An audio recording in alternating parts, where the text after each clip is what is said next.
Hello viewers, welcome back. More For The Fans action for your ears. Of course, I'll be joining the boys right now. Boys, welcome back. God. What happened? Sorry. Your voice just... Ow! Sorry, we're back. It's For The Fans. It's the World Cup Day 13, gentlemen. We're halfway through. We've not done a show for a little while. Maybe we should have done one before this. But probably there's some debate in the chat what football shirt you were wearing. Can you just reveal it for the listeners now? Someone's actually got it right. It's actually the England away shirt. Well done. The new one. So that was from the winnings of Harry Kane scoring against Tunisia. The winnings. But yes. He's paid for his own shirt, hasn't he? Yeah. That's quite... What, Harry Kane? Indeed. All right. What a man. Well, we are back for another show. Of course, we'll be talking about all sorts today. We've got all sorts lined up for you. England, Panama, of course, happened a while ago. Argentina, Croatia was a bit of a storm of a game. Serbia, Switzerland, Germany, Sweden, Poland, Colombia will be talked about, as well as a bit of VR action. And we'll probably cover France, Denmark, as well as some of the games that are coming on. No, we're not covering France, Denmark. No, it was so action-packed, mate. Of course we're going to cover those games. Right, boys, where should we start? I think we should start with our boys, really. It was a while ago now. But it was England 6, open bracket, SIX, close bracket, 6. Panama. Record-breaking England. 1. And let's kick things off with what we're all wondering. Did we enjoy the fact that Panama were allowed to score? Yeah. Yeah. Why not? It was a bit like, oh, go on, then have one. But if we'd have been second in the group at this stage, would we be feeling like that? Well, I was quite... I mean, it is a bit annoying in a way because it's made us exactly the same goal difference and stuff as Belgium, right? So that is a bit annoying. Yeah, but we've got them on yellow cards right now. Well, discipline. That's the Southgate way, isn't it? That is the Southgate way. Clean shorts. Gareth Southgate's clean shorts. But no, it was a while ago now. But we can't. It was the greatest World Cup result in my lifetime. I feel like as an England fan. It wasn't too long ago. It was only 48 hours ago. But it was great. We kicked some things off boys, with a header, set pieces. We were saying it last time we recorded, boys. We have the. I mean, this is not even me sort of being over the top. We have the best set pieces at the tournament. It's definitely become a thing. Like the first against Tunisia, we were like, oh, this. I don't know if they were just going well in that Tunisia game or if we were really like focusing on it. I think it's become clear from that goal and also then the fourth on Second Stone's goal that we are absolute demons. Set piece. And we won a penalty from a set piece as well, Proudy, so we're obviously good at them. Who do you think's behind the clever set pieces? Is this a Southgate thing? Is this the team going, we're massive? Or what is it? Well, it was an interesting... I was watching... I don't know if you've been watching The Lines Then. It's like they do it on the England channel. Yeah. And Southgate was on it yesterday. And the question was posed to him about the set pieces. And he said... Well, I don't really talk to them about it. They just talk to themselves about it. And I thought, if they're talking to themselves about it and they're pulling off those, then they're much smarter than I think they're giving them credit for. Unless he's just not giving himself the credit. Well, I was going to say, I'm not sure he's giving himself the credit because I read an article by Barney Ronay in The Guardian which said, like, during Southgate and Steve Holland, like, sort of in the off sort of season last summer and stuff, went to, did a lot of studying of other sports and other teams. And they specifically went to America with the Seattle Seahawks NFL team. Yeah. And he did a lot of work with like their special teams there, which are like sort of set piece related and stuff. And one of the things he took away from that was like the importance of them. And I think it's definitely like, I don't believe him on that thing where he says it, you know, just the players have worked this out. It's clearly a thing that we are focusing on. Oh, the amount of kickoff set pieces we have that people haven't seen yet. Because I like to think that Jordan Henderson will be fully play the quarterback role. We're going to have Sterling, Lingard, Rashford down one side. The receivers. Rushing down there. Loving it. Kane will be in the middle with someone like John Stones that will throw forward to confuse everything. If I watching The Longest Yard when they do their sort of trick set pieces. We did say one thing that for the fourth goal, which is an incredibly well worked sort of pre-planned set piece. Why Yeah. did we use that against Panama? Yeah. Why did we waste There's- it? there's- 3-0 up against Panama. There's Why? a few fantastic things about the goals we scored. We'll come to the penalties in a minute because I love Panama's lack of care. But with the fourth goal, we are planning set pieces so carefully that we're even planning for Raheem Sterling to mess it up. Like that's the level of depth we're going with our set pieces at the moment. We know that Sterling won't necessarily score from 3 yards, so John Stones, his Manchester City teammate, is there ready and waiting to prod home. Just stand right behind Raheem, John. Just stand right Yeah. behind him. Yeah. Follow him into the box. Shadow him, John. Shadow him. John Stones, of course, now has more goals at the World Cup than Wayne Rooney ever did. It's a bit of a cruel stat. Is it a Yeah. cruel stat? I think so. Why is it cruel? Like, well, because to be fair, Without like, Wayne Rooney's goals in qualifying, we probably wouldn't have got to those World Cup. Callum. and the groups are Callum. technically harder, in my opinion. So As you know, I'm never Tell that- been Rooney's biggest fan for England. Tell but I that, think tell that to Hot Shot John, you know? Tell that to him. Yeah, Harry Kane's really good at penalties. I don't feel like I was aware of just how good he is at penalties, and the confidence in seeing an England player, or an England striker especially, it was Alan Shearer-esque, I thought. I didn't know what to do with myself. I didn't know how to feel, how to Did react. you think he'd score both, or were you thinking one of them would be missed? No, that's why it was weird. I thought he'd just put both of them away without any issue, and he Oh, did. I wish I had that And the way- confidence, Callum. The way that he did it as well, like same corner, top corner, exact same corner, both times. Keeper couldn't do anything about it. Like it was, I don't know what to think. He's good at. Can we did say one thing as well. Can't we get, if it ever comes to a penalty shootout, right? We'll get Harry Kane just to put on different masks to different England players, Different shirts. and he can just go up. Yeah, he can wear the John Stones shirt. Harry Maguire's shirt might be a bit big on him, and he can just go up and take each one. Yeah, So yeah. We're saying the restriction must be that he has to wear the shirt of the player which he's taking the penalty. So if he's popping on Raheem Sterling's shirt, yes, there'll be difficulties, but at the same time, majestic. Harry will still finish them all off. I think we can get away with it somehow. I don't know how, but I'd like to think so. Prady, what did you make of England overall, though? Like, obviously, Panama, we were expecting to beat them. Not quite like that, though. yeah, I mean, some of the play. Well, unfortunately, I only got to see the first half an hour live. I had to watch the rest later. After I finished work. Oh, I know. I no. mean, it was the most annoying thing as well, because I watched the first 30 minutes. We were 2-0 up, and I thought to myself, okay, game over. Like nothing really is going to happen here. It's going to be typical England. We're going to keep the ball now. And then when I went back onto the shop floor, I could just feel my phone constantly vibrating. I'm thinking, oh no, and the problem is my workplace is in between two pubs, so I can hear the cheering. I thought, Oh, I'm missing no. one of the best games recent history just to work. That is very crowdy. That is But very it's Prady. I'm so pleased about how this is better than the three, actually probably 2006 aside, 2010 and 2014, better than both of them combined already, and 2016. Yeah. If we the Euros as well. And Well- I mean, it's just I'm enjoying this. Like we're scoring goals, we're playing with confident football. Like all the players seem to know their roles. I generally think like a lot of people are saying, oh, don't get hate yourself, it's coming home. But I generally think this is maybe Shut our up. chance. No, I'm Shut not up. saying Maybe our chance. maybe our best chance. This is going to be, and until 2022. I think When- what's funny now is that, like, we started off, all England fans were sort of ironically just singing "It's Coming Home." Like, one, it's a great song, it's a great tune to sing anyway. The amount of times I just sit at my own desk and just start singing it, just out of nowhere. It's almost too much at this stage. But I think it's really fun to see England fans sort of going from sarcastically backing them to thinking, do you know what, this is fun.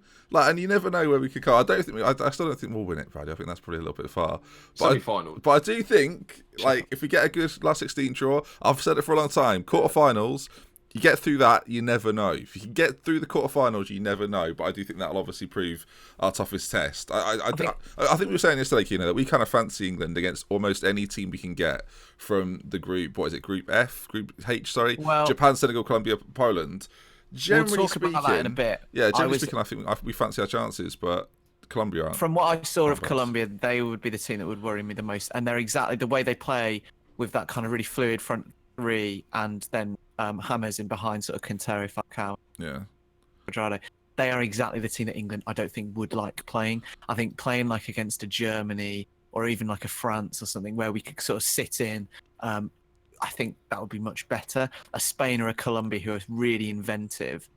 would be a bit of more of an issue, I think, for us. Yeah, bring them on. I want them. Looking ahead though for England, I think the Belgian game is going to be really interesting because it is almost like it's a free hit basically for Southgate and I guess Martinez. Well, they're going to rest people though, aren't they? Which is going to be interesting to see if we do. I think we'll have like 4 players maybe step out. I think his substitutions may be suggested who would bring on, apart from maybe Rashford, who I think will start ahead of Sterling. I think we maybe could see Butland for Pickford. Well, actually, Yeah, I think Dyer will be in as well. Oh, I don't want to see either of those really. But I quite like to see Danny Rose come in.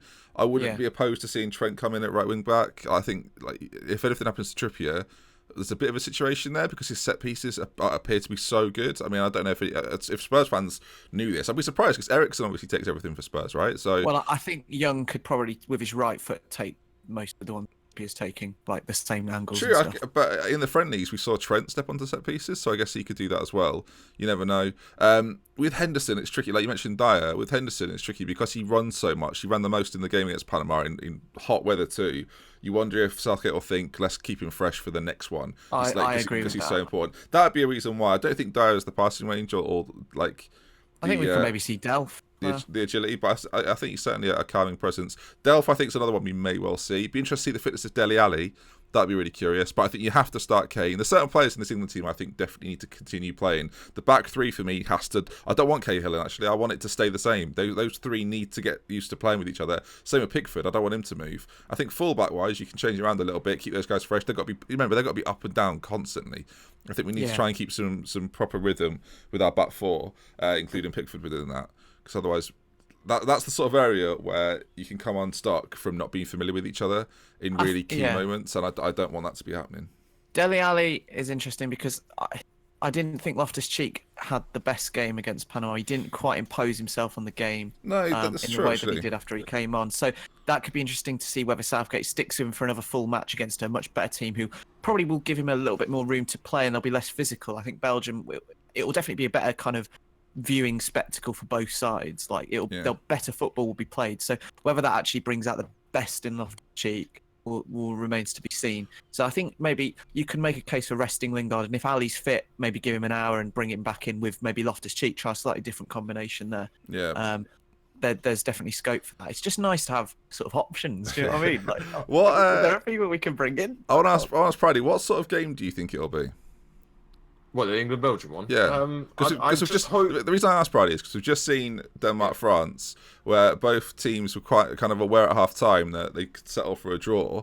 Not necessarily going to be the case with this one. Like, do you think both teams will? Like, it seemed to me the France-Denmark game that we've just watched as we record this, like they were playing it safe. None of those players want to be injured for the last 16.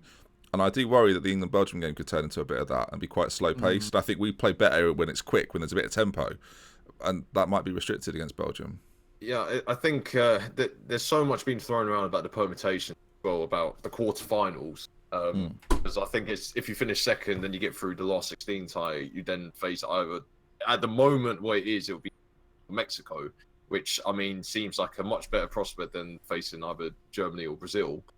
But I mean, of course, it does depend on the results tonight anyway.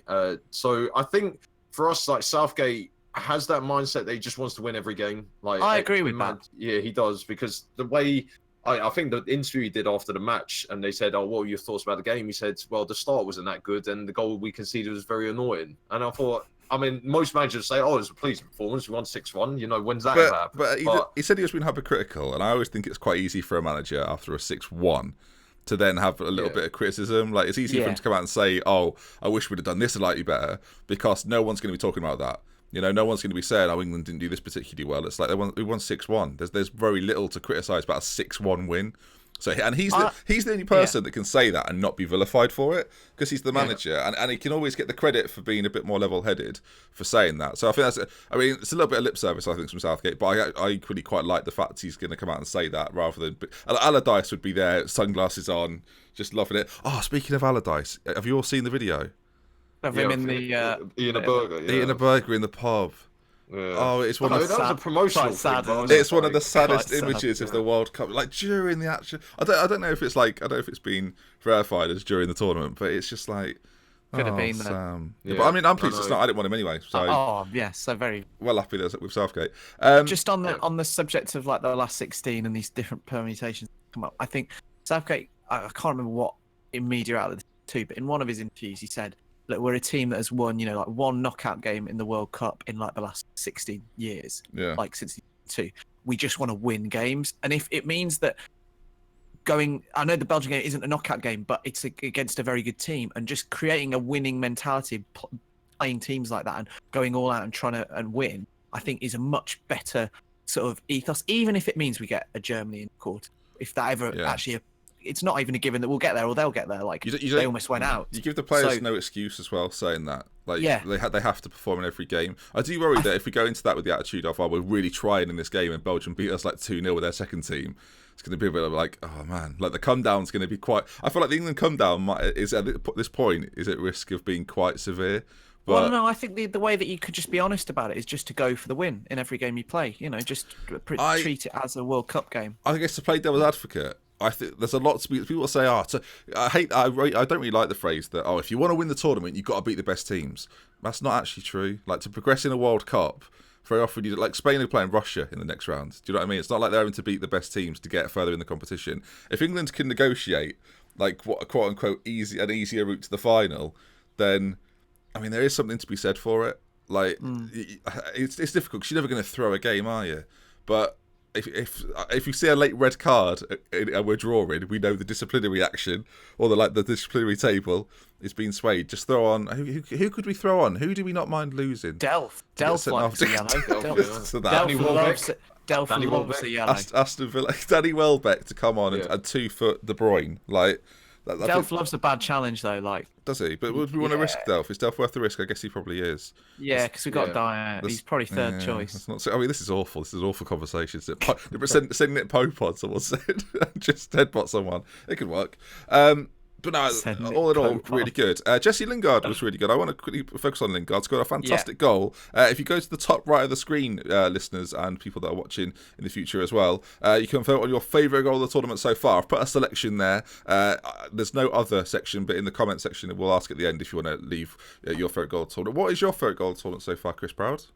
Nachos, I think. Nacho. That's it. It's on the poll. It's on the poll. Yeah. No, it's only because I think for me, it's just because it's a defender. It's a centre back by trade. Yeah. Who has hit the ball so well. Yeah.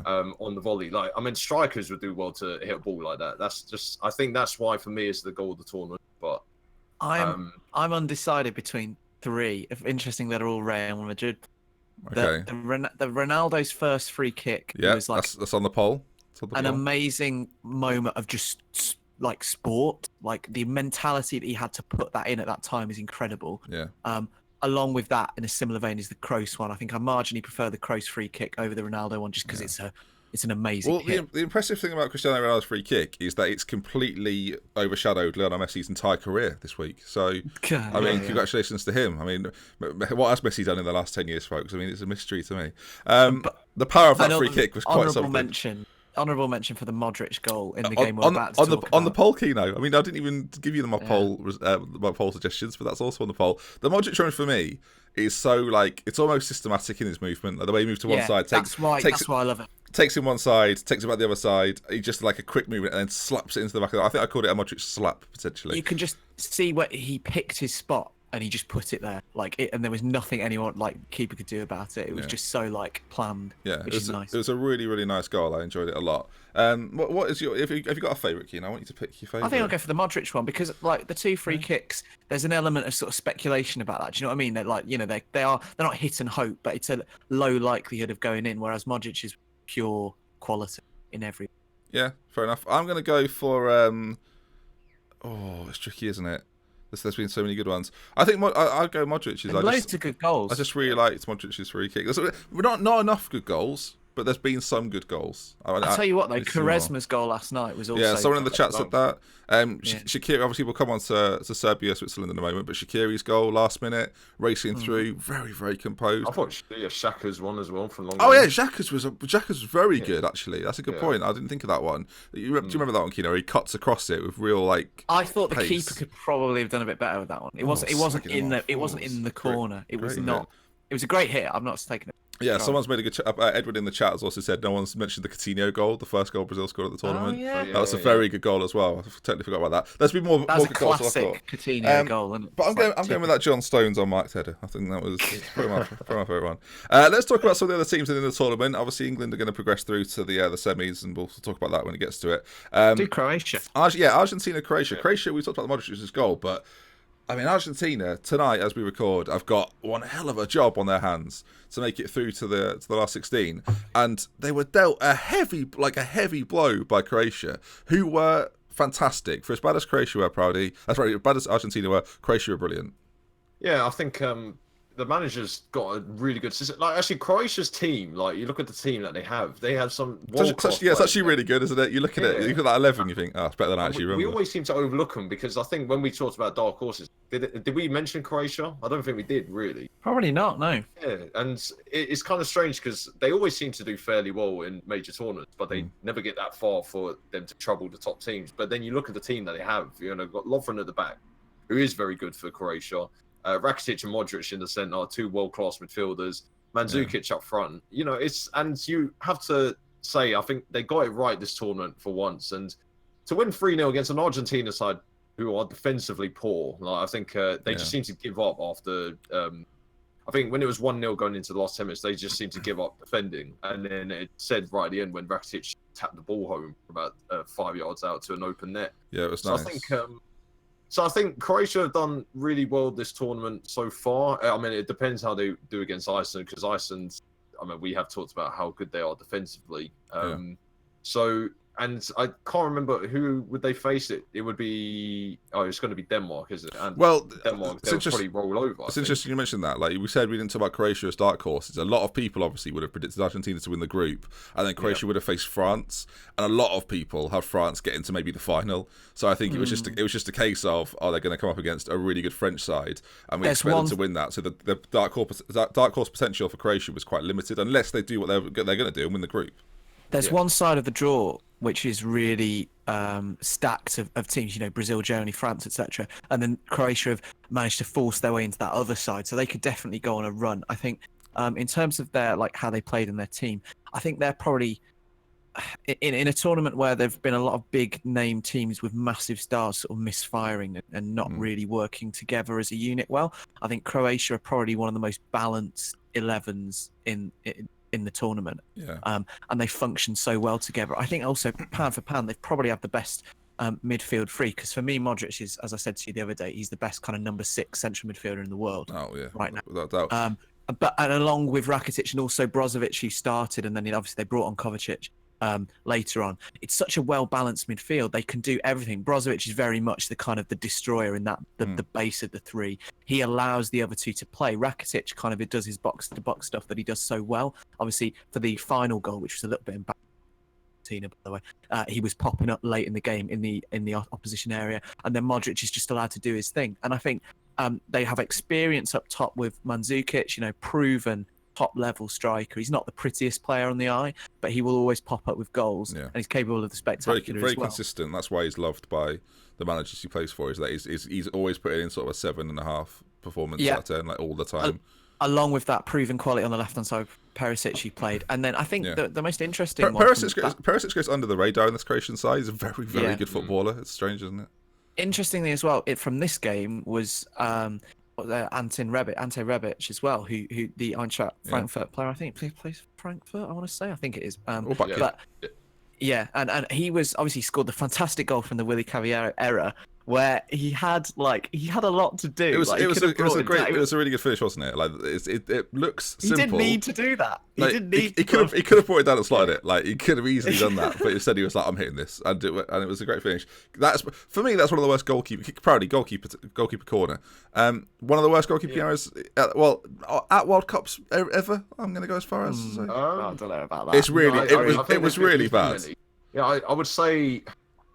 I mean, there's been like a fair few this tournament. Is it worse than Rob Green's, Brody? No, I think Rob Green's is only really comparable to De Gea's. Yeah, De Gea's and Rob Green's. I think, Caballero. I mean, he was a strange. No, actually, it's not really strange because is really injured. Really's injured. Yeah, as well. hence So it's not as strange as a thing, but they're just not really. That's you know- Romero, sorry, I think.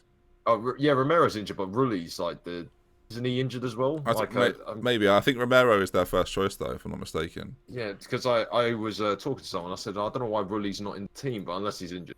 But yeah, Caballero, him playing just says a lot about the sort of options Argentina have. Because Caballero is a good sort of backup goalkeeper in the Premier League, but he's not a number one. And I think that's the problem we saw. And Yeah. it was a really poor mistake to make, and that pretty much cost Argentina because I don't remember them doing too much. I think it was quite edgy, the game, and then that's just opened floodgates really. And then Argentina had to chase the game, which seeing that they can't really do at the moment. It's amazing how disjointed the Argentina team is, considering. And I mean, we said so much about the qualities of Jorge Sampaoli like before the tournament, and he's really, really disappointed in the way that he's tried to put, or in any attempt that he's made to kind of get the team to function. He's been overthrown, Kino. That's the talk, isn't it? That Messi's in charge now. Messi's in control. By the way, we were talking about the goalkeeper situation. They've dropped Caballero for the game against Nigeria.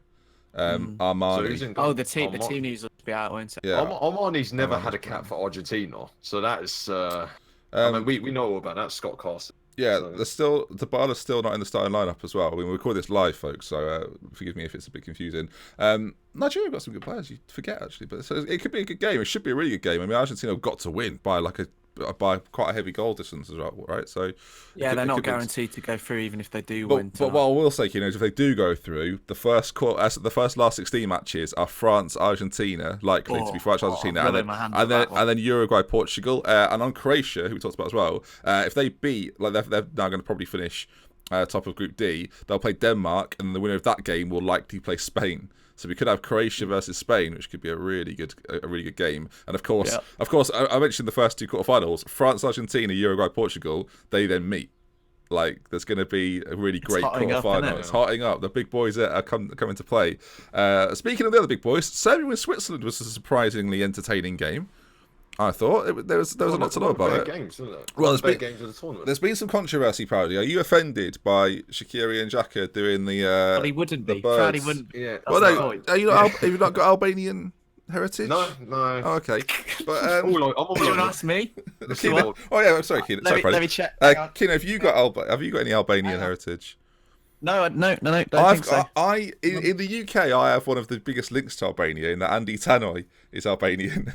So that's my only link, really. But I mean, more so than most people in the UK. Let's put that. No one's loved an Albanian quite like I have. Let me tell you. I also had a very good Albanian player in a Football Manager save that I did called Dorian Heiser. So my links to Albania are stronger than most. But no, they're not being. They were going to be banned or suspended for it. I've just looked it up, and they are. They're going to avoid the ban. They're free. Do you think banning for that? I mean, I know it's like to me, it wasn't really. For me, it wasn't a political statement. Like it was. It is, but it was more in support of their like motherland, right? Yeah. Yeah, but I understand though that. I mean, Serbian fans didn't like it. I'll put it that way. It is a kind of it's down to interpretation. They would argue that it is just sort of, as you say, out of support for their motherland. There's maybe the Serbian fans and other kind of affected parties from like former Yugoslavia and of course the war in Kosovo would maybe argue that it's provocative. They've only been fined, so I think they've been fined both about $7,000 or something. I think doing it in front of the Serbian fans is maybe a bit much. Because that was obviously part of it, wasn't it? But generally speaking, I don't think it's the worst. I think it's not as bad as Nicholas Bentner showing off the betting company on his shorts. For me, it's not quite as bad. That was worse. That was a bit more. On a footballing level, a 2-game ban for all of those players would have been catastrophic for Switzerland. So it's good for them. The chances of them going through would have been dramatically decreased had that happened. But no, it was a great game though. Both teams look really good. As we mentioned, the Xhaka goal, that was a stunner, and the Shaqiri goal late on. I mean, there's a lot of talk he might come to Liverpool on the cheap, which I'm all for. If he plays like that all the time, he's the perfect sort of balance to Mo Salah. And a lot of Liverpool fans have said that like if we'd have had him in the Champions League final, then it wouldn't have been anywhere near as bad. So for that reason alone, worth the money. But no, what have we made out of the Serbs and the Swiss, Proudy? I think both teams it's a bit of a strange. Actually, it's a bit of a strange because it's sort of a strange group because they had Brazil. They're not dark horses, though, are they? We wouldn't have put them in that. Not really, because Switzerland are sort of the team that like I wouldn't say make up the numbers is probably a bit of a disservice to them, but they're not a team that are going to threaten anyone. I think, but they always seem to do fairly well in tournaments because I think they made it to the last 8 last time it came around. I think they went out to Argentina. Yeah. And in 2010, I think they did fairly because they beat Spain in 2010 as well, who ended up being cup champion. So Switzerland are always one of those teams which fascinate me by the fact that they never seem to trouble anyone, but they're always there or thereabouts. Yeah, they're not that team to like sort of forget about really. Serbia sort of the same, I think, because Serbia they got a few good players. And Mitrovic in that system seems to flourish. I mean, if you play around Mitrovic, we saw in the Switzerland game, he will get chances. And he scored as well. He scored a great header. That was a superb header. I thought. The chances are Switzerland, if they beat Costa Rica, which is on paper the easier game, especially when you think that with Serbia. Yeah. Well, Serbia have got Brazil. So if Serbia win and Costa Rica do something against Switzerland, they're not completely through, which would be interesting. I guess the point I'm making is that if they get second, which is quite likely in the group, because you'd expect Brazil to probably beat Serbia, you'd expect them to beat Costa Rica. The chances are they'll play Mexico and Switzerland. Mexico. We talk about some of the other quite exciting last 16 ties. One of those sides is going to be in the quarterfinals, unless something mad happens with Sweden or Germany or whatever. But like it's not completely over. But again, that could be a really interesting tie. Equally, boys, Brazil Germany could very much be a quarterfinal. Sorry, a last 16 game. Brazil that Germany. Would be good for them to not want to never. But that, like we talk about some of these, that could be a final. Yeah, like that could for some people they might have even had that as their final, 7-1. which should be mad, wouldn't it? I mean, I had the meeting at some point in the tournament. I can't remember what it was, but I thought it would happen. And that brings us on neatly to Germany. Well done, Ben. Tony Kroos. All is not well. One of my favourite goals in World Cup history. The drama of that, and you didn't even need VAR for it. So that was my highlight. What do we make of Germany overall, though, Kino? There's trouble in the motherland. So before the game, so much had been made about the kind of the tension and the kind of conflict within the camp. I think that's been slightly overblown because there was sort of talk of kind of pan-European players like Özil and Khedira and various others sort of splitting with the kind of Bavarian Bayern Munich core of, Muller, Hummels, including Toni Kroos in that as well, Neuer, over the inclusion of Leroy Sané, or the lack of it, in the squad, and various other little things. And they'd lost to Mexico and were not in a good place. I think that was probably slightly overblown by the German tabloids in the kind of English fashion. But they still didn't look very good in this game. And a lot of the same issues that were on display against Mexico were still there. And I think it was only because Sweden weren't quite as good as Mexico at the counter-attack and the kind of pace and dynamism that Mexico showed, that they weren't able to punish Germany in the exact same way. They looked, because they had that win in the first game, they were a lot more content to kind of sit in and play for the point, which would have sent them through. And of course, up until the 94th minute and 52 seconds, they were going through that point. So you can kind of understand that. But I think from a German perspective, they still look so vulnerable. On that though, like, in that sort of game, right? Did Germany deserve to win it? They had 76% of the possession. They had far more chances on the opposition's goal. But do we sort of measure that by expectations going in? Because the expectation going in that Germany should always be beating Sweden somewhat comfortably as well when you consider the teams. But did it feel right when they scored late on? Did it feel like it almost felt like they ended the game with 2 defenders on the pitch. They took off most of their defenders. Well, Boateng got sent off, to be fair, so that was part of it. Yeah, but then even after that, they took off what the other defenders had put on. I think Julian Brandt, but the Swedish players almost looked like they were giving into the narrative of the fact that Germany would eventually score. But and maybe perhaps on the balance of play, they did deserve to win that game. But that was still doesn't kind of cover up, I think, the difficulties for the other 94 minutes they had in just fashioning clear-cut chances. There weren't that many, and Timo Werner had a really good one early on, which he should have scored, and that would have really eased the nerves early on. And then, of course, Ola Toivonen scored for Sweden, and that really kind of put the cat amongst the pigeons. And I don't think at any point while they were able to win, they looked convincing. Thomas Muller said after the game that this could maybe be a sort of catalyst, kind of giving them the kick up the arse that they maybe needed, and okay, lad, we scraped through there, but let's go now. So it could work in a positive way for them, that result. But if you look at the kind of as you say, if they play Brazil in the last 16, if all doesn't go well in a few days' time and they finish second, it could be a reverse of the 7-1. You know, it could be a heavy. All these big teams getting knocked out. England's path to victory. You know, I mean, it's so exciting. Not worried, mate. Not worried. No, I did feel for the Swedes. I really did. But their strike, probably from Tony Kroos, is like it's the whip in the bend, all in one. The confidence as well. That's what I think that's what I like about it the most. How often, right, do we see last minute free kicks? We've seen a few go in, right? Don't get me wrong. But how often do you see a player go for it and it's like it almost goes out for a throw in? Sometimes it was majestic.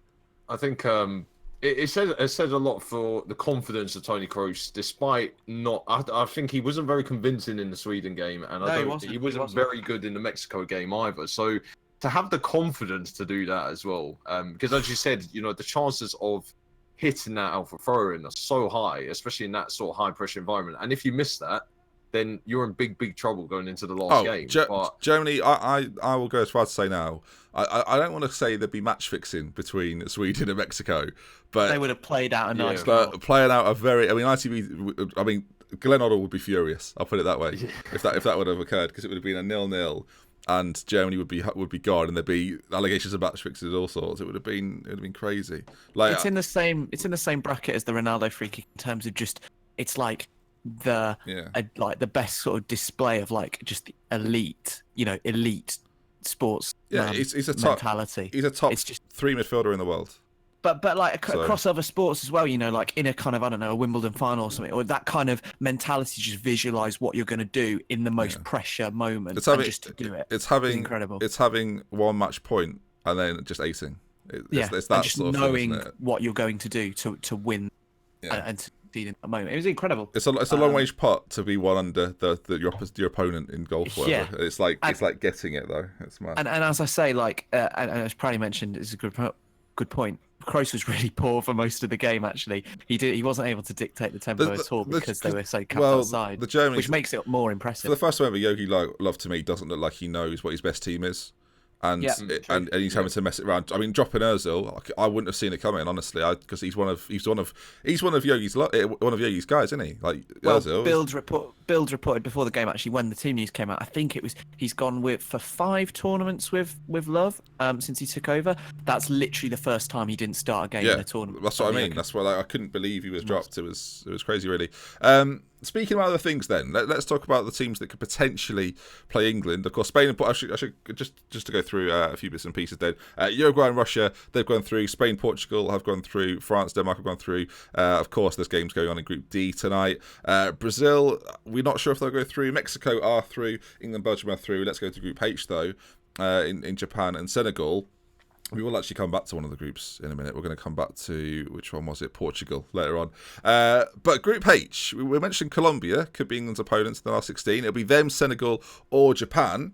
Who wants the privilege of facing England? Who wants the privilege? Well, we'll decide that, Kino, when we decide whether to beat Belgium or not. You know, we'll make that decision. But at the moment, Japan top of the group with Poland with Poland to come. They could very much win this group. Very much win this group. But I also feel like Poland have definitely got potential to beat Japan. This was one of the more interesting groups for that. No massive names in it, but lots of potential for any of them to go through. It's going to be curious. Chris, anything? Yeah, I was going to... I thought you were going to throw it to Praddy. I was like, come on, Praddy. Yeah. No, I think... at the start of the tournament, it was probably one of the more balanced groups. It's probably actually the most balanced group we had. I think a lot of people would have backed Colombia to top the group, maybe even Poland to come second. Because really I think disappointing, Poland. Yeah, because the thing is, I think someone tweeted this as well, saying that Poland hadn't played a friendly for over a year so they were top seed for this tournament. I believe that was what they did. That's amazing. I think the FIFA rankings would have decided, and if Poland lost the friendly, I hate that. Part of me hates it. Part of me thinks that is so snide. I love it. That's so. Yeah, and look what's happened. They're knocked out of the tournament after 2 games, and probably outplayed it. They were so poor this tournament. It's said a lot, but I think Japan have surprised a lot of people. I mean, the 2-1 win. I mean, the red card aside against Colombia, the 2-1 win over them was probably one of the surprises of the tournament. And obviously, the 2-2 against Senegal was one of the more entertaining games as well. I think I was fixed to the TV screen for 90 minutes. Normally, that doesn't happen. There's always a dead period. It was really good. I think Japan have just got that sort of core of the team, and it says a lot when I mean, there's a very few players in that Japan side who I can recognise, but Keisuke Honda can't even get into starting 11 a lot of the time now. He's fallen off a cliff, to be fair. He has. He bombed out of Milan and Mexico, I think, at the moment. He's in Mexico at the moment, isn't he? And so I think that group is so tightly poised, and I think Colombia will scrape through. And it would be a shame to see Senegal go out, but I think one of those two. I've got to say, I really like Japan. I think you like Japan in the way that I like Senegal, Kino. Yeah, I was not. But it's more the fact that we knew a little bit more about what Senegal can do. I feel like because we were a lot more familiar with their players. Whereas, as Proudy said, Japan have been a bit of an unknown quantity in the fact that they haven't got a huge amount of players playing in the sort of top level Europe. I know, like Inui, who was one of the standout guys from this game. And for the whole tournament, actually, can we stop pretending that we've never heard of Yoshida or Nagatomo or Okazaki or Kagawa? Fine. We know who they are. Yeah.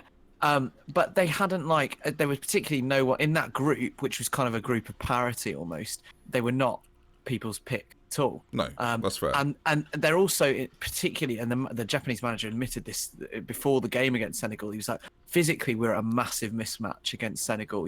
We're one of the smallest teams at the tournament, so we need to find a way to kind of outplay them and do it on the deck. And as a result, they played really good football in that Senegal game. Yeah. And the character I think they showed to come back into it after they went behind twice as well was really impressive. And you say, of course, Okazaki, he didn't start any of the games. I think he's come on for kind of the last 20 minutes in both. He's filling the same role he has at Leicester for Japan, which I quite like.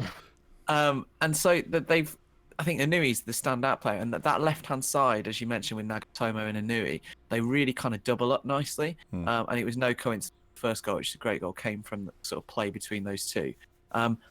Japan, I do worry about Colombia, but Japan, if England play Japan, just the kind of team that you could see sort of the stories the next day and the kind of rings around us. I just worry. No, I think we'll be fine. I think we'd beat Japan. I think Japan is one of the more comfortable teams we could face. Senegal and Colombia, I think, are a lot more scary. I prefer to play Senegal.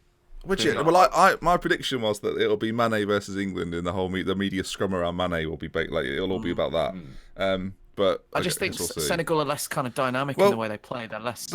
Obviously, one of the chances are Japan will go through because Colombia and Senegal meet. The only situation that can happen is if Japan lose and Colombia and Senegal draw. Then Colombia will have a higher goal difference than Japan with 4 points. And Senegal obviously will then have 5 points and finish top of the group. Which really, they just need to grind out a draw against Poland. Yeah, Japan essentially just need a point, against Poland. But even then, we forget that Poland has still got Robert Lewandowski. Poland aren't awful. Poland has still got some players that could cause some damage to the Japanese team, especially when they've got nothing to play for. There's no pressure on Poland anymore. They can just go out and sort of not be a complete disgrace. I mean, on Poland, Proudy mentioned it. I'll just quickly, I won't dwell on it too long. But that kind of generation of Blaszczykowski, Piszczek, Lewandowski. Coming towards the end, isn't it? It's their last tournament, really. This is, and it's just so. If I was a Poland fan, so disappointed with the way that this kind of team has just looked so. Lethargic, sort of rigid, and lethargic is a great word, but also tactically, there's nothing going on there. You mentioned for some of those players, that last one. Why is everyone saying this is Messi's last chance at a World Cup? Because he always retires. But he's 31. You're telling me we won't see a 35-year-old Messi play for Argentina? I think he'll retire again. My point is, 4 years' time, Argentina will have largely a different team, you would assume, because it's a bit like Brazil, where they had to refresh everything once it went so badly. Say Argentina don't get through tonight, then Messi, I would put money now on Messi being part of the next World Cup. Come on, plays for Barcelona, who have had connections with Qatar. You don't think Messi's going to turn up at the World Cup in Qatar? I mean, maybe that might happen. How much impact will he actually have, though, in that? Well, 35. Well, okay, I'll put it this way. Do you think we'll see a 37-year-old Ronaldo? Possibly, Well, yeah. So I think in that, we'll probably see a Messi as well. I still think they'll both be there. I mean, I know what people mean, but I still think we'll see. Riquelme will be a manager, or it'll be Maradona again, will be Oh, my manager. It will be. I'd put money on Maradona be manager again as well to give him another chance. And Messi will love it, but time will tell. Let's wrap up this show then, shall we, by talking about an incident-filled Portugal versus Iran game, which had the most bizarre 15 minutes. I did say earlier on these shows that we've tried to avoid mass VAR discussion. Because there will be an incident, and we'll get to talk about the incident. And everyone's bloody talking about it, and so it is a bit. We've tried. As I am Ben said, talking about it an to awful avoid lot it. on Twitter. People that follow me on Twitter. Mark will Lawrenson know. won't shut up about it. Mark Lawrenson, right? Let's quickly talk about that. For those that aren't UK, please. Mark Lawrenson has been a pundit on English TV for about 25 years. 50 years. Was a very successful player for Liverpool. It should be noted. Career-wise, was great. But yeah, since then has sort of declined in everything. It feels like he was firstly convinced that the Ronaldo penalty wasn't a foul. That to me was bizarre. He saw it about 15 times. I mean, I'm going to put it out there. I tweeted the same thing as well because I What, think you don't think it's a penalty? No, because the thing is, I can't remember which angle it was, but there was an angle I saw. I think it was from the direction of facing the Iran goal. And I could see Ronaldo had sort of leaned forwards as he was running, and I was like, most players don't lean forward. But is that not to protect the ball? Well, no, because the ball was already away from him by then. And then he sort of like initiated the contact, in my opinion. But I need to watch the replay again because I thought at first it was a penalty, and then when I watched the replays, I thought I'm not sure that is. But This is all well and good, yeah. But let me have a rant about Mark Lawrence.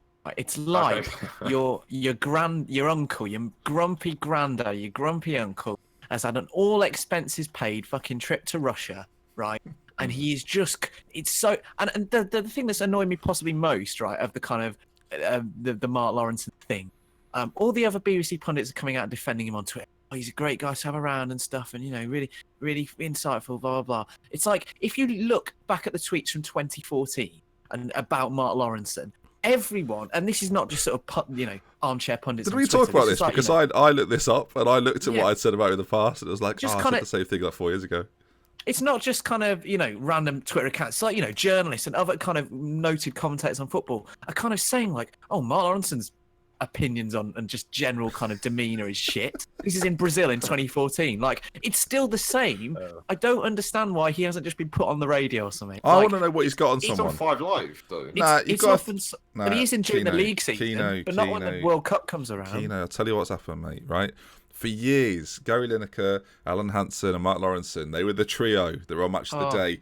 Mark Lawrenson has something on Gary Lineker. And he must do. And he must have something on the BBC producers. I've got a lot of love for Gary Lineker, but I'm concerned that Laura has something on him. Bit too good to be true, isn't he, Gary Lineker? Bit too good to be true. Steady on. No, anyway, but the Lawrence thing. Stick to football. Is that what you're telling him? Typically your lot. I do very much like it. Typically your lot. But no, there was more incident. Okay, so there is a handball. That is, I mean, the last 15 minutes was VAR central. It was like Liverpool West Brom, but worse. For those that remember that FA Cup game in the January, I think it was. So first of all, I mean, let's talk. Was it handball? No, never a penalty. This is the one on Cedric, the penalty. Yeah. Which is never which is given. Which is no, sorry. Let's go back in time. The Ronaldo elbow. What would be your punishment for that? Never a sending off. Proudy? Ronaldo sort of when Ronaldo goes round him and sort of, I mean, I'm demonstrating it. Actually, sorry. I thought you meant no. I think no. If it's a stronger referee and that player isn't Cristiano Ronaldo, I think they walk for that. I don't disagree with that. I think you're right. I think if it's not Ronaldo, he might be gone. This referee, I don't know his name. I know that Egypt complained about him in the previous game, and he lost that game. It was far too big for him.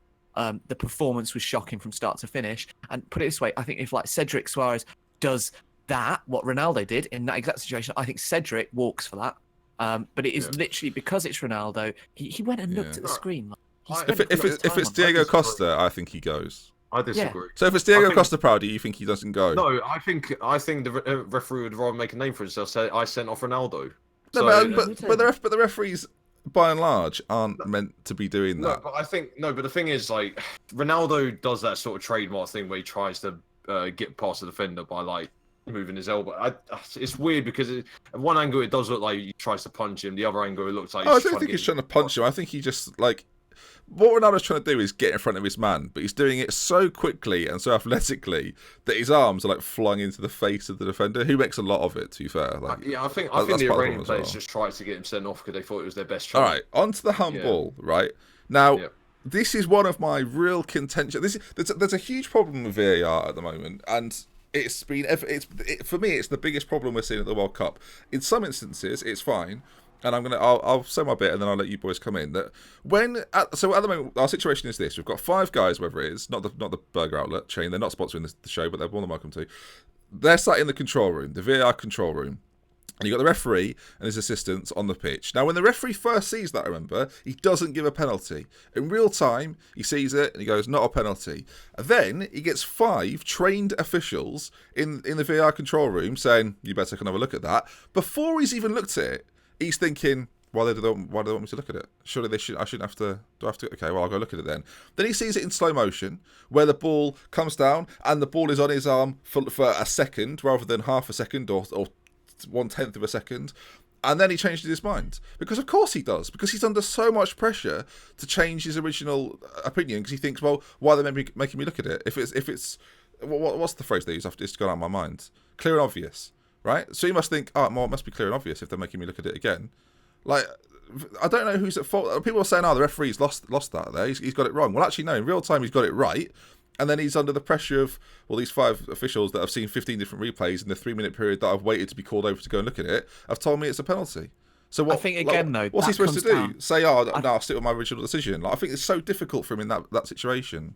I think again though that comes down to the referee himself. I think a stronger referee. I mean, he's from Paraguay. I think he refs in Paraguay. He's not refereeing in a big league and hasn't done big sort of European matches before. I think, refed in the Copa Libertadores and stuff. But like that. A bigger referee there, I think, goes, no, I stand by my decision. Like, I understand, like, this is one of the issues with VAR. Do you think they would have done? I think the pressure on the referees. I'd love to know the stat. I think Mark Clattenburg there, Ben. Mark Clattenburg goes, no, I'm all right. But I'd love to see. Mike Dean. I'd love to. But we've seen. The reason I disagree with that is was it a penalty in the Denmark game? Was it the Denmark-France game?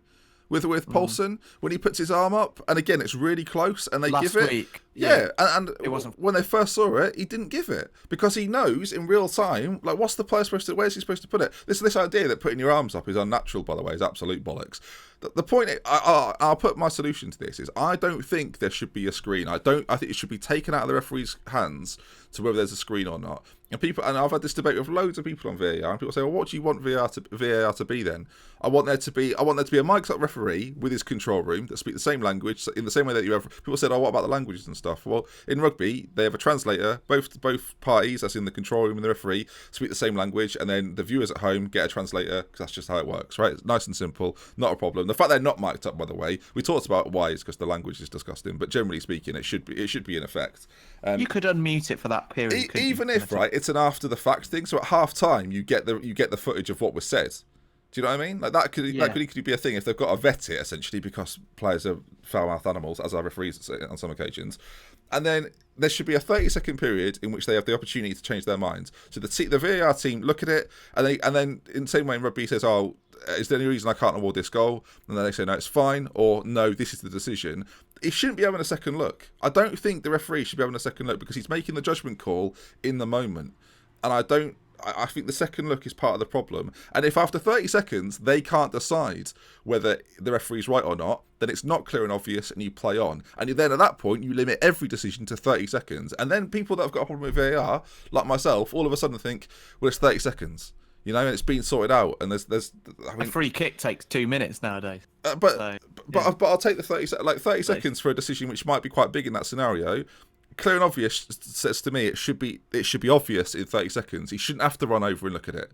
And if it's not clear and obvious, then play on. But I think that's a good point, actually, because taking the screen off the pitch means that every player is going, go look at the screen, go look at it. Yeah, the referee almost it's kind of, forget the word. There's a term for this, where like he's kind of almost intentionally sort of blind to what's going on, so he can kind of give a really objective opinion at the time. Obviously, the referee's opinion is what most kind of borderline decisions come down to in football, right? And while that screen is present on the side of the pitch, it affects the decisions that he makes in real time, whether he likes it or not. Like, the bias will always be there. He's got an inherent bias now because that screen's on the side of the pitch. I think that's a really good point. And if you took that away, that would mean he still has to ref it exactly as he sees it. We've seen something with linesmen as well, actually, not raising their flag straight away because they don't want to, in a VAR world, kind of call something too early in case it's not offside, the goal goes in, and then they'll raise the flag afterwards.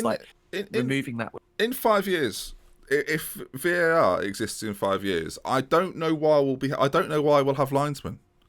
I don't know why. There's no use for them anymore. There's literally what we actually need are line judges. Two at each corner flag. One looking down the line, one looking across the line. We don't I mean, in 5 years, if that might change. Yeah, that might be a thing. Well, but then again, I don't want that. I like the fact I don't like wrong decisions. Of course I don't. But I accept when I play football, or when I played football, that this guy in the middle is in charge. Right now, the referee at this World Cup, or every single referee is a puppet to the guys in the control room. They're literally there to kick off and stop the game. And every big decision is being reviewed and it's been taken out of the referee's hands. So the power, so we see the ill discipline on the pitch, right? They do that because they know that really he holds none of the power. Like, yeah, you can book him and he can send him off. We've seen very little sending off this time. And some of the treatment of referees, the way they've been pushed around or got in front of or been told to check the VAR or been told to book a player. Like, referees have lost all respect from players. And VAR, to me, is a factor of that. Discipline of the players is getting worse and worse because, as I say, he's a puppet to the guys in the control room. They're running the game now. The referee's not. And fundamentally, I think that's a problem with football. And we see the respect levels in other sports, especially with referees in things like rugby. They know where the boundaries are. And within football right now, there needs to be a new rule set put in place that is entirely based around the use of VAR. So, speaking of new rules and sort of different... I do want to come to Praddy, though. I want Praddy's opinion on this whole situation. Praddy, go. I think, in my opinion, it just depends on the referee. Like, VAR, I don't think is as flawed as people are saying. I think people are just saying it because it's new. And I think something as bold a change, something that's really bold of a change that comes into football, I think is a lot of people are skeptical about it. I think it has worked a lot of the time with the referees that have been in charge. Like, I know there's been you were saying, they become puppets, but I think there's been some games where the referees have just made the decision straight away, and then that's it. There's been times as well where VAR hasn't just been used at all. Like, I think, I hate coming back to England, but the Harry Kane, the Tunisia game, the Harry Kane situation. I think there was one in the Sweden-Germany game where Marcus Berg got taken out by Boateng on one-on-one, and then VAR wasn't used in that either. So I don't know when they're going to find a balance either between when we're going to be using VAR for every decision, because now I think there's a point now where this VAR is not being used enough, or VAR is going to be used too much. Well, this is my point of contention, Praddy. We've talked about this a lot. That at some point, like, I don't know if we talked about this on the last show, so I'm going to have to repeat it. But then I want your thoughts on it. Is that when did the decisions VAR is making at the moment become less important because they're right all the time? And when are we going to have to start focusing on throw-ins and corners? And then when is everything going to have to be analysed by a video referee? Because that's going to be the next important thing. When a ball is thrown in and a goal scored from it, you can't tell me that a wrong throw-in decision isn't affecting the outcome of a goal. So I think that'll be the next thing. Correcting clear and obvious errors, though. This is the thing. But players aren't going to want that. Players are going to go, if we've got the technology, why aren't you checking to see if that's a throw-in or a corner? Of course they are. Because I think there's a difference between stopping the game for a minute over a penalty call and stopping the game for a minute over a throw-in. But if it affects a goal, then it's going to want to be reviewed, and it's going to. But then it's going to have to be used for everything, and it's going to have to be almost instantaneous. So if that's who it's hit, I just take the idea that we won't get to that point. I don't. We talked about this, and you disagree with me on this, but it's certainly possible because there's going to be the same. I can just see it now. I can see the phrase of, well, the technology's there. Well, I think can see that happening. Essentially, though, I think that comes down to, and this is the key issue. This is I am with Praddy in the sense that I like the fact that VAR at this tournament has made a number of decisions that otherwise would have been incorrect. They've got them right, and the right decision has been made in other sort of circumstances where it wouldn't have been right. I think the issue with it is the rules, the sort of edict about clear and obvious. And that kind of thing, that needs work, and the boundaries need to be set out better by those who govern the game to make it really clear to referees, players, fans. They could do that through better improving, and we said about this as well, how whether we can hear and see what people are saying, that the governance of the game has to adapt to deal with VAR. I think it's a fundamentally positive thing overall, because who doesn't like right decision? And it's also, I think there have been times where it's been shown to work really well and it hasn't taken too long either. And there's been a little bit of talk about how things like set pieces and stuff are taking too long at the tournament. There are loads of things in football that waste time. VAR is not like breaking ground in that. That's not like a massive thing. It is when we're having 8 minutes of injury time. Yeah, but we get 8 minutes for other things Not, as well. Not and very there are often. things, Not very often. for instance, though, I think that bringing this back slightly more to the actual game that we just watched last night, the behaviour from so many of those players in the Iran-Portugal game from both sides was shocking. Like Pepe, the Ronaldo. I mean, even the behaviour of Ronaldo that led to kind of should it have been a red card or not. Cedric kicking off after the penalty, which of course he was wrong, but the attitude that he showed for like the sort of 10 minutes after that as well. Yeah. After the game finished, there were loads of things going on in that game that created maybe 4 or 5 minutes time, and that was because of the bad behaviour of the players. But you can do rule changes now that would change that. But and on my point for that, I think VAR is at fault. I don't think we see that if there's a referee, because he doesn't have the opportunity to change his mind. The players have to settle for that's his decision. Play on, carry on. I still think Ronaldo does that though. But that's football, though, isn't it? Like there's no choice. You can complain about it afterwards if you want, but going into the game that the referee makes the choice. He makes the decisions, and if you don't like it, that's tough. That's the game you've entered into. You knew that before you kicked the ball. Yeah. But my point's slightly different, and I think, again, I'll go back to rule changes. I think the behaviour from quite a lot of players at this World Cup to do with time wasting and diving has been really poor. And there are punished, rule changes and so there are rule changes that you can make along with VAR, that would, if it's retrospective action, or if it's really harshly punishing diving and things like that to try and kick it out, or at least to kick out things like time waste. Like, you could do that, and there are definitely should be things done to stop that, along with the changes that need to happen with VAR. And I think if in a package of sort of changes like that, in terms of the governance of the game, you could create a much better way where it could all coexist. But that's for FIFA, isn't it? Yeah. And we know how. I guess my bottom line point is that part of my love of football is the flow of it. The reason I don't get into things like American sports is because, and this is obviously very personal to me, is because I don't like the stop-start nature, and I feel like VAR is creating a stop-start nature within the game that I love because of how it flows, because of how the momentum of football is so important, and I feel like we're disrupting it massively now. Think about how many times you see an onslaught from a team, the ability to stop that. Oh, by the way, the idea of managers getting 3 options to challenges. I hate the challenge idea. I hate the challenge. We talked about it yesterday, didn't we? And I feel like I made quite a good case for that. I agree with you. Yeah, but I hate the challenge idea. Maybe we'll talk about that next time. Proudy, I want to give Proudy any final thoughts before we wrap this up? Make sure that the referees are trained in VAR. So the ones that are on the pitch and the ones that aren't in the studio as well. Because with a yes or no, do you think it was a good idea that it was used at this World Cup? I mean, I'm still on the fence about it, because there are times I've stuck to it at the start of the World Cup. I said on every podcast so far that I've liked the idea. The way it's been implemented has been really good. But then there are always that 1 or 2 incidences where it makes me question again whether I actually do think it's a good idea. I think the referee yesterday in Iran Portugal, I mean, it wasn't. I think for me the VAR situation wasn't a problem entirely for me. It was what you were talking about, added time, and I think he only played an extra minutes added time, and he took about 3 minutes of that added time to make a decision. Yeah, that was crazy. It was 6 minutes, wasn't it? And it should have blew off after 97. Should have been 10. It should have easily been 10. So I think for me, sorry, Keane, I'll just finish with this. So I think for me, it's the referees need to be properly trained. I don't know if they've properly trained them, because I feel like they should have got all the referees together at least a month before the tournament. They must have done that though. They must have done that. I feel like they've not, they've sort of not covered everything. Like, they should have probably covered everything possible, because it's to do with the players' conduct. I mean, the players' conduct, all this VAR, doing the sign, it's getting on my nerves. Yeah. I think I think the referees. Sorry, I just quickly finished. Finish your point, Chris. Come on, Chris. Get this. Get this point. No, so I feel like we were going to the end there, and then it got on again. Yeah, the referees.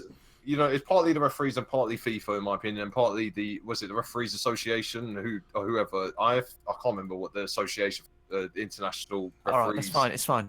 Yeah. So that's what I think.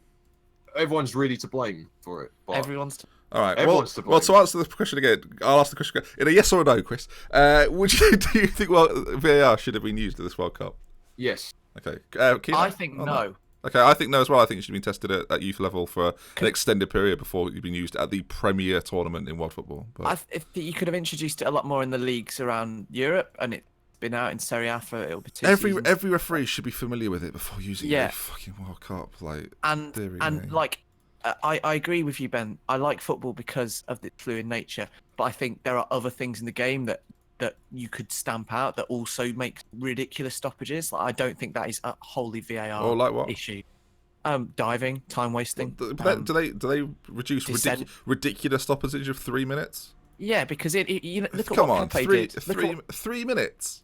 Look at what Pepe did for Portugal. Was it the last game, or was it this game? Was it last night or the night before, where he was sort of tapped on the back and he went down, started a bit of a brawl. That took a minute out of the game. Like, you could, and there were probably 2 or 3 of those incidents a game. And in the World Cup, it's this year, and I'd say if I was trying to pick negatives from this tournament, it'd be one of them. There has been so much of that, and it's really bad to see. And I would love to see. I don't want to sound like sort of, oh, you know, look at all these footballers and diving, and you know they're all so kind of, you know, weak and stuff. But I would love to see both like FIFA and then in the domestic game, referees get a lot more tough on like the conduct of the players. Yeah. Because and you could, I agree that maybe VAR has sort of made things different, and the ridiculous TV gesture stuff are part of it as well.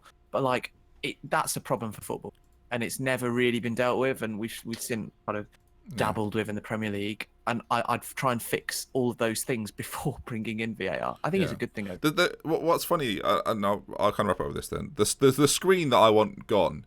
I think that's a really good idea. But it's brought in to try and give the referees that feeling of control, and it's not. It's creating more problems than it is good, in my opinion. Like the officials in the VAR control room should be able to make that decision without having to go to the referee. And then he's, as I say, similar to rugby, is there any reason I can't afford this goal? Yes, no. What should we do instead then? This. Okay, let's play on.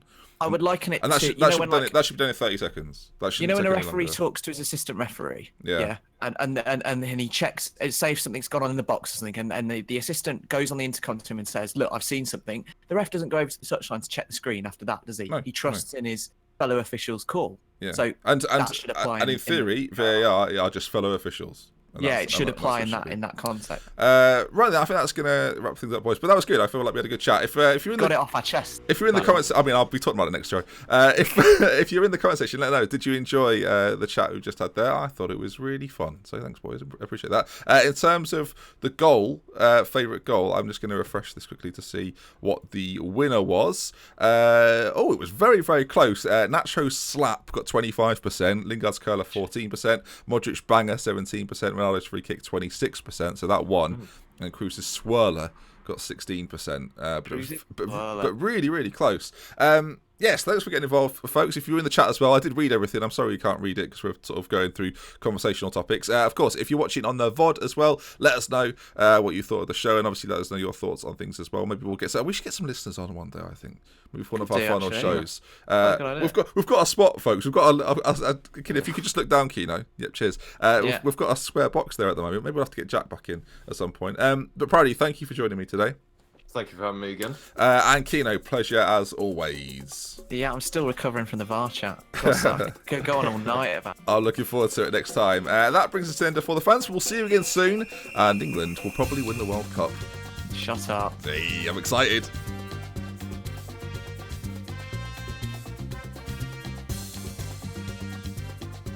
Oh.